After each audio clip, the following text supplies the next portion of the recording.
primo video dopo la pausa estiva. Perciò un video più leggero, più agile, più veloce e con qualche velleità blandamente programmatica. Un video per provare un po' a capire, diciamo così, a che punto è la mia proposta di teoria generale per l'intelligence delle fonti aperte.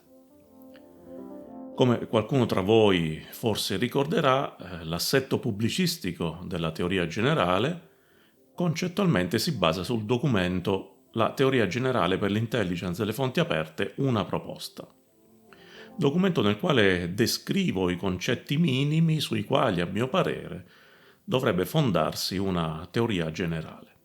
In realtà questo documento è stato pubblicato come working paper Intellisfera nell'agosto del 2019. La pubblicazione, cioè, è di molto successiva a quella degli altri volumi sulla teoria generale. In un primo momento, infatti, quel working paper più che altro rappresentava un documento programmatico a uso meramente interno. La decisione di pubblicarlo, con qualche piccola modifica, a posteriori dei volumi sulla trilogia dell'Ayer, arrivò perché in effetti sembrava potesse rivelarsi utile a completare una visione, diciamo così, d'insieme di questa mia ricerca sull'intelligence delle fonti aperte. Ad ogni modo, concettualmente derivati, ma temporalmente precedenti a quel documento, vennero pubblicati. Nel 2014 l'Open Source Intelligence Abstraction Layer, nel 2017 l'Open Source Intelligence Application Layer e infine nel 2019 il microglossario interdisciplinare per l'intelligence delle fonti aperte. Tutti i volumi questi pubblicati da Epoché Edizioni. Infine nell'agosto 2019 e nel maggio 2021 hanno visto la luce i 2 quaderni di Intellisfera.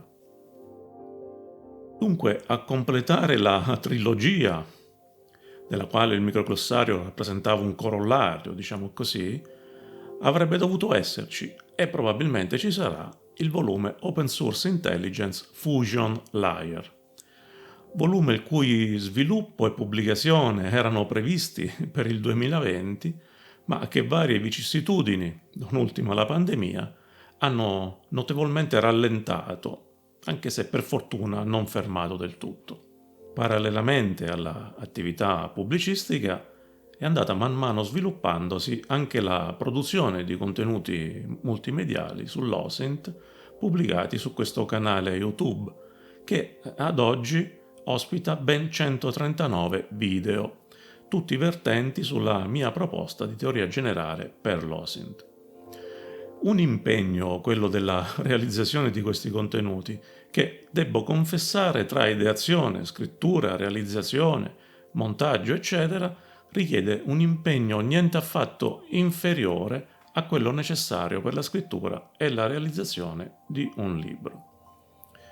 Finalità, scopi, pubblici di riferimento possono chiaramente anche essere molto diversi, ma le risorse e l'impegno richiesti, l'attenzione nella ideazione e nella realizzazione sono esattamente gli stessi.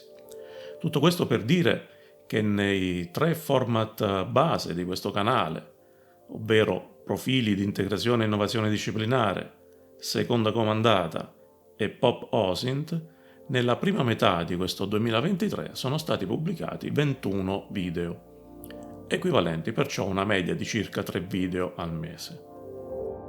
Ad ogni modo, veniamo finalmente alla questione del video. A distanza di quasi 10 anni dalla pubblicazione del primo volume, l'Abstraction Layer, e a distanza di più di 15 anni dalla prima ipotesi sulla teoria generale, rimane ancora per il momento incompiuto l'ultimo atto, se così vogliamo dire, dell'opera, l'Open Source Intelligence Fusion Layer. Se infatti il primo atto, il primo volume, l'Abstraction Layer, si occupava della illustrazione delle teorie dei concetti, delle definizioni, che costruivano il substrato della teoria generale, ovvero il livello di astrazione vero e proprio, il secondo atto, l'Application Layer, si è occupato di definire i processi, le procedure, i metodi e le prassi che la disciplina OSINT impiega per costruire uno strato di interoperabilità Interoperabilità intesa sia a livello dei processi di intelligence veri e propri, sia a livello disciplinare, con lo scopo di realizzare quella interdisciplinarità attuata già anticipata nel primo e nel secondo volume. Il microglossario interdisciplinare per l'intelligence delle fonti aperte infine rappresenta la necessità di realizzare un'interfaccia linguistico-concettuale proprio tra gli ambiti disciplinari e contemporaneamente definisce le interpretazioni di alcuni concetti fondanti, dato, informazione, fonte, eccetera, possibili a livello di astrazione di OSINT, mettendoli in correlazione con le definizioni offerte dalle altre discipline. Ad oggi dunque rimane da completare lo strato di fusione, il fusion layer. Qui occorre immediatamente sgombrare il campo da ogni fraintendimento. Per fusione non si intende nulla di paragonabile tutto quanto è definito all'interno degli studi di intelligence dal concetto di information fusion.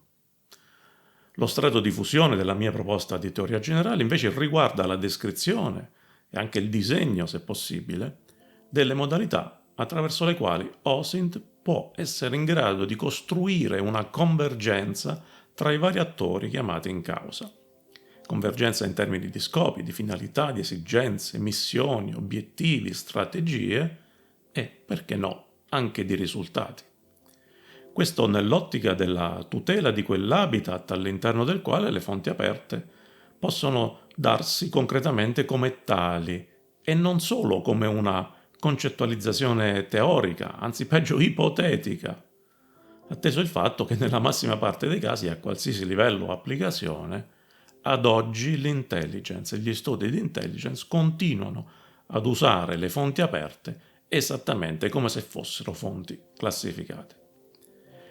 E questo, come dico da più di qualche lustro, è un errore concettuale ancor prima che strategico.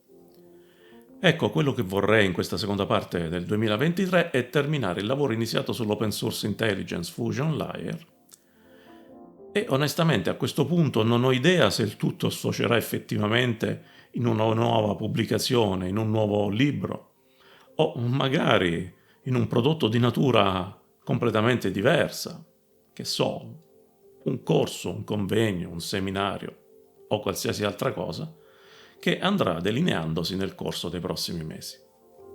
Sarà in ogni caso un'avventura bella, entusiasmante e difficile allo stesso tempo.